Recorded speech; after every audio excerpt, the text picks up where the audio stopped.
Hello and welcome back, my dear viewers, my dear audience, and my dear students, my dear seniors and my dear juniors. आज की जो हमारी topic है वो हमारी previous topic से ही मिलती जुलती है. लास्ट वीडियो में हम लोगों ने मॉडल्स पर बातचीत की थी, मॉडल्स पर चर्चा किया था और आप लोगों ने उसको बहुत अप्रेस किया, तारीफ़ की. आपको वो क्लास पसंद आया, आपको वो वीडियो अच्छा लगा. उसी वीडियो के सेकंड पार्ट में आज हम लोग कुछ नया करने वाले हैं. आज उसी वीडियो को, उसी मॉडल्स को हम लोग आगे बढ़ाएंगे और दो मॉडल्स जो हमारे सामने काफ़ी सारी परेशानी इकट्ठी करके लेकर आते हैं, आज हम उस क्लास को, आज हम उस टॉपिक को पूरी तरह से आसान करके समझने की कोशिश करेंगे. बहुत छोटा वीडियो है, पूरी वीडियो को लास्ट तक आप देखेंगे तो आपका ये जो डाउट हमेशा से बना आता रहा है वो बिल्कुल भी आज ख़त्म हो जाएगा.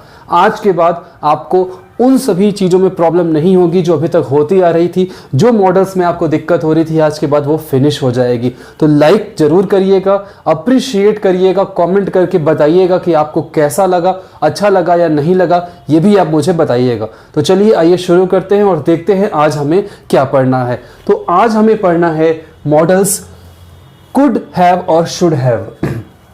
कुड हैव और शुड हैव, ये मॉडल्स सुना हुआ है, ये मॉडल्स आपका पढ़ा हुआ भी होगा, लेकिन आज जिस तरह से हम लोग पढ़ेंगे, आज के बाद कंसेप्ट आपका पूरी तरह से क्लियर हो जाएगा. तो कुड हैव और शुड हैव ये जो मॉडल हैं, इनके अलग अलग डिफरेंट जहां पर यूज होते हैं. कुड हैव जिसकी हिंदी आती है सकता था. लास्ट क्लास में जो हम लोगों ने पढ़ा उसमें हम लोगों ने एक मॉडल पढ़ा कुड, जिसकी हिंदी आई सका. तो सका और सकता था में काफ़ी डिफरेंसेस है. जो कुड है ये कैन का पास्ट है और जो कुड हैव है ये कुड का पास्ट है. जी हाँ, सही सुन रहे हैं आप, ये कुड का पास्ट है. कुड हैव कुड का पास्ट है. अब एक तो पास्ट ऑलरेडी है, फिर उसका पास्ट क्या हो सकता है? तो ये सिर्फ पास्ट ही नहीं है, बल्कि कुड हैव जो है, कुड का तो पास्ट है ही, कुड हैव इनएबिलिटी शो करता है. बहुत ध्यान से आपको इसको समझना होगा. जब भी आप बोलते हैं कि मैं ये काम कर सका, तो आप बताते हैं कि आपने उस काम को किया, you are actually able to do that work. लेकिन जब आप बोलते हैं कि मैं ये काम कर सकता था, तो आप अपनी इनएबिलिटी दिखाते हैं. दैट मीन्स आप करना तो चाहते थे लेकिन आप कर नहीं पाए. तो आप बोलते हैं कि मैं ये काम कर सकता था, मैं भी ये काम कर सकता था, जो उसने किया वो मैं भी कर सकता था, लेकिन मैंने किया नहीं. तो लेकिन मैंने किया नहीं, ये एक हिडन सेंटेंस है जिसे हम बोलते नहीं हैं. सिर्फ सकता था बोल करके हम अपने वाक्य को ख़त्म कर देते हैं. जैसे कि आपके एग्ज़ाम्स में कम नंबर्स आए, आपने थोड़ी मोड़ी पढ़ाई नहीं की, आपके एग्ज़ाम में कम नंबर्स आए, तो आपके दोस्त बोलते हैं, आपके पेरेंट्स बोलते हैं कि बेटा तुम और अच्छे से पढ़ाई कर सकते थे. तो और अच्छे से पढ़ाई कर सकते थे, है ना, ये आपकी इनएबिलिटी शो कर रहा है, पास्ट की इनएबिलिटी शो कर रहा है. तो यहाँ पर हम कुड हैव का यूज़ करेंगे. तो आपको समझ में आ रहा होगा, अब आपका कॉन्सेप्ट क्लियर हो रहा होगा कि कुड और कुड हैव में क्या डिफरेंस है. कुड आपकी एबिलिटी शो करता है जो आपने किया है, और कुड हैव शो करता है जो आप नहीं कर पाए. तो आइए इस पर हम लोग कुछ सेंटेंस बनाते हैं और देखते हैं कि एग्जैक्टली इसका यूज़ कैसे करते हैं और किस तरह से हम इसको बनाते हैं. तो चलिए देखते हैं. तो इसका रूल देख लीजिए, आपको उसको कैसे बनाना है. सबसे पहले आपको सब्जेक्ट लिखना है, फिर कुड हैव का यूज़ करना है. यहाँ पर वर्ब की थर्ड फॉर्म आप यूज़ करेंगे, आपको ऑब्जेक्ट लगाना है और बाकी जो चीज़ें बचेंगी आप उसको अरेंज करके लगा दीजिएगा. तो फर्स्ट सेंटेंस है हमारे सामने, तुम और अच्छे से पढ़ सकते थे. तो देखिए सकते थे आ गया, यहाँ पर उसकी इनएबिलिटी शो की जा रही है. तो आइए इसको बनाया जाए. तुम और अच्छे से पढ़ सकते थे, तो सब्जेक्ट हमने लगाया यू, फिर उसके बाद आपने ये हेल्पिंग वर्ब लगा दिया मॉडल्स, यू कुड हैव. अब पढ़ाई की बात हो रही है तो स्टडीड, स्टडी का थर्ड फॉर्म लगा देंगे हम, यू कुड हैव स्टडीड. और अच्छे से, तो यहाँ पर आप वर्ड यूज़ कर देंगे better. You could have studied better, तुम पहले से और अच्छी पढ़ाई कर सकते थे. ओके. सेकेंड सेंटेंस देखिए क्या है, मेरे पापा मुझे उस वक्त डांट सकते थे लेकिन डांटा नहीं, है ना, उनकी इनएबिलिटी यहाँ पर शो हो गई. तो आइए बनाया जाए इसको. My father could have, my father could have, डांटने की इंग्लिश होती है स्कोल्ड, स्कोल्ड में आपने लगाया ED. My father could have scolded me, और उस वक्त की इंग्लिश हो जाएगी at that time. My father could have scolded me at that time. Okay, वे लोग भी यहाँ आ सकते थे लेकिन वो आए नहीं, उनकी इनएबिलिटी शो हो रही है। तो वे लोग की इंग्लिश हो गई दे, फिर आपने अपना मॉडल लगाया, they could have also, come का थर्ड फॉर्म कम होता है here, they could have also come here, वे लोग भी यहाँ आ सकते थे। और लास्ट में आपने बनाया तुम मुझे अपनी परेशानी बता सकते थे। ये बात हो रही है पास्ट की कि भाई तुम उस समय मुझे अपनी परेशानी बता देते तो अच्छा रहता है ना। तो यू कुड हैव, बताने की इंग्लिश टेल होती है, टेल का आपको सेकंड फॉर्म लगाना है, थर्ड फॉर्म लगाना है। You could have told me, आपने ऑब्जेक्ट लगाया your problems, you could have told me your problems. तो इस तरह से आपको कुड हैव का यूज करना है। कुड का बस यहीं पर आपको ध्यान रखना है, ये सेम यूज नहीं है जैसा कि कुड का यूज है। कुड में आपने बहुत सारे मल्टीपल यूजेस देखे थे, लेकिन कुड हैव सिर्फ एक चीज को शो करता है और वो है इनएबिलिटी। इसके अलावा आपको ये कुड हैव और कुछ नहीं बताएगा, सिर्फ ये बताएगा कि आप पास्ट में कोई काम ऐसा था जिसको आप नहीं कर पाए। जहां पर हम ये भी बोलते हैं कि हम ये काम नहीं कर पाए, वहां आप कुड हैव का भी यूज कर सकते हैं। ठीक है, तो इसको एक बार रिपीट कर लीजिएगा, रिवाइंड कर लीजिएगा, और अब हम लोग आगे बढ़ेंगे शुड हैव के यूज में। तो आइए अब चलते हैं शुड हैव के यूज पर। शुड हैव का यूज भी वैसा ही है जैसा कि कुड हैव का यूज हम लोगों ने देखा। कुड हैव कुड का पास्ट था और जो शुड हैव है वो इस शुड का पास्ट है।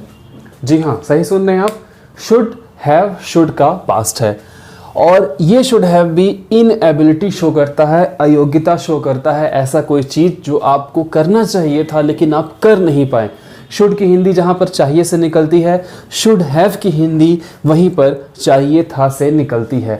तो जो काम आपको करना चाहिए वहाँ पर आप शुड लगाते हैं, और जो काम आपको करना चाहिए था लेकिन आप नहीं कर पाए वहाँ पर आपको लगाना है शुड हैव। ठीक है, तो चलिए इसके यूजेस देखते हैं। सबसे पहले आपको सेंटेंस में सब्जेक्ट लगाना होगा, फिर आपको शुड हैव का यूज करना पड़ेगा, फिर आपको वर्ब की थर्ड फॉर्म लगानी है, ऑब्जेक्ट लगाना है और बाकी बची हुई चीज़ों को एज इट इज लिख देना है अरेंज करके। तो फर्स्ट सेंटेंस हमारे सामने है, तुम्हें पढ़ लेना चाहिए था।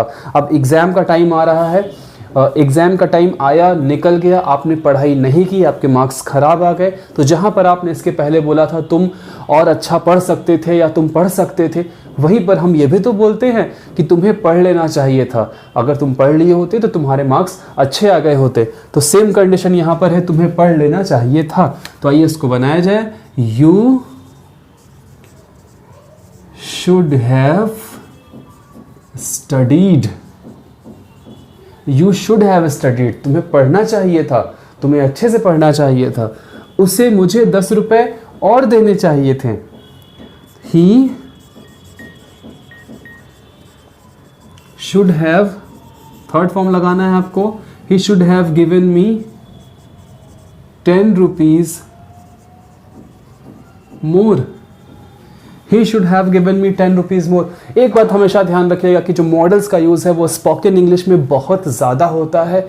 हमारी डेली की जो हिंदी की कॉन्वर्सेशन होती है, अगर आप कभी ध्यान दें तो आप देखेंगे कि इस हिंदी के लैंग्वेज में भी हम बहुत सारे ऐसे मॉडल्स का यूज़ करते हैं जिसकी एग्जैक्ट इंग्लिश हमें एट दैट टाइम नहीं आ पाती। तो उसी को सॉल्व करने के लिए, उसी प्रॉब्लम को सॉल्व करने के लिए हम लोगों ने लास्ट क्लास मॉडल्स का देखा, और आज हम उसी मॉडल के पास्ट के बारे में बात कर रहे हैं जो अक्सर हम बोलते हैं लेकिन इंग्लिश ट्रांसलेट करते वक्त हमें दिक्कत आ जाती है और हम बोल नहीं पाते। तो आज के बाद मुझे पक्का यकीन है आपकी जो ये प्रॉब्लम है वो कुछ हद तक या काफ़ी हद तक रिमूव हो जाएगी। एक बात और आपको मैं बता दूं, एक अनाउंसमेंट छोटी सी कर दूं, इसके बाद जो मैं नेक्स्ट वीडियो आपको दूंगा, इसके बाद की जो नेक्स्ट की क्लास होगी वो अब तक यूट्यूब में सबसे अलग क्लास होगी मॉडल्स पर। अब वो क्या होगी, कैसे होगी, इसका अनाउंसमेंट मैं अभी नहीं करूंगा, लेकिन बहुत जल्दी मैं आपके लिए वो वीडियो लेकर आऊँगा। उस वीडियो के बाद, उस क्लास के बाद किसी भी तरह की मॉडल की परेशानी आपके पास रहेगी ही नहीं, ये मेरा आपसे वादा है। अगर आप तीनों क्लास कंटिन्यू आराम से अच्छे से प्रैक्टिस के साथ कर ले तो मॉडल्स का कोई भी कंसेप्ट आपको हिला नहीं सकता। इवन आप जब हिंदी बोलेंगे और हिंदी में वो चीज़ें कभी भी आ जाएंगी तो आप उसको तुरंत ट्रांसलेट करके सामने वाले को इंग्लिश में बोल देंगे, मेंटली ट्रांसलेशन कर लेंगे अगर आप प्रैक्टिस करते हैं तो ठीक है। फिलहाल जो वीडियो आने वाला है उसका इंतज़ार करिए, और जो अभी चल रहा है ये उसके बारे में देखते हैं क्या है। तो उसे मुझे 10 रुपये और देना चाहिए था। He should have given me 10 rupees मोर। मुझे दिल्ली जाना चाहिए था लेकिन मैं गया नहीं, तो I should have gone to Delhi. Okay, तुम्हें उसकी बात सुननी चाहिए थी। You should have listened him. You should have listened him. तो इस तरह से हम लोगों ने शुड हैव का यूज़ देखा। तो कुड हैव शुड हैव दोनों का यूज़ लगभग एक जैसा है।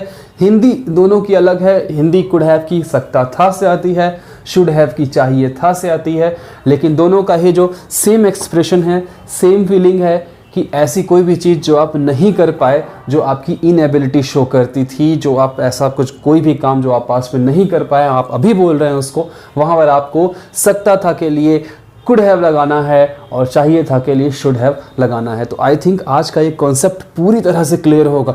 बस आपको मेरी एक बात मान लेनी है, आप मल्टीपल हिंदी के सेंटेंसेस बनाइए, उसको इंग्लिश में ट्रांसलेट करिए, और अगर आपको प्रॉब्लम आती है तो आपको पता है क्या करना है। मैं बार बार बोलता हूँ, आप मुझे कमेंट करके अपनी प्रॉब्लम को पूछिए। मेरा व्हाट्सएप नंबर भी कभी कभी डिस्क्रिप्शन बॉक्स में होता है, आप उसको एक बार चेक करिए, अपनी प्रॉब्लम से लिखिए, सॉल्व कराइए मुझसे। अगर आपको कहीं भी प्रॉब्लम आती है तो हम जैसे टीचर्स जो यूट्यूब पे हैं वो इसीलिए हैं कि वो आपकी छोटी छोटी प्रॉब्लम को सॉल्व करा सके, और हम अपनी पूरी कोशिश करते हैं कि हम उस प्रॉब्लम को एट दैट टाइम या कभी भी या बहुत जल्दी उसको सॉल्व कर दें, और करते भी हैं, है ना। तो आपकी भी कुछ लायबिलिटी बनती है, कुछ रिस्पॉन्सिबिलिटी बनती है। अगर आपको कुछ भी समझ में आता हो तो आप लाइक करना है, उन लोगों को ज़रूर शेयर करिए। मैं तो कहता हूँ इस वीडियो को आपको तुरंत शेयर भी कर देना चाहिए उन सभी स्टूडेंट्स को, उन सभी लोगों को जिनको थोड़ी भी इंग्लिश में इंटरेस्ट है, जो इंग्लिश सीखना चाहते हैं, बनाना चाहते हैं लेकिन बोल नहीं पाते हैं। तो मॉडल्स की ये क्लास उनको ज़रूर शेयर करिएगा, और सब्सक्राइब करिए कि नेक्स्ट वीडियो की जो भी नोटिफिकेशन है वो आपके पास पहुँचे और आप उसको देख करके अपनी प्रॉब्लम को सॉल्व करें। तो ठीक है, इसी उम्मीद के साथ मिलते हैं नेक्स्ट वीडियो में एक अच्छे अट्रैक्टिव मज़ेदार वीडियो में। तब तक के लिए जय हिंद, जय भारत।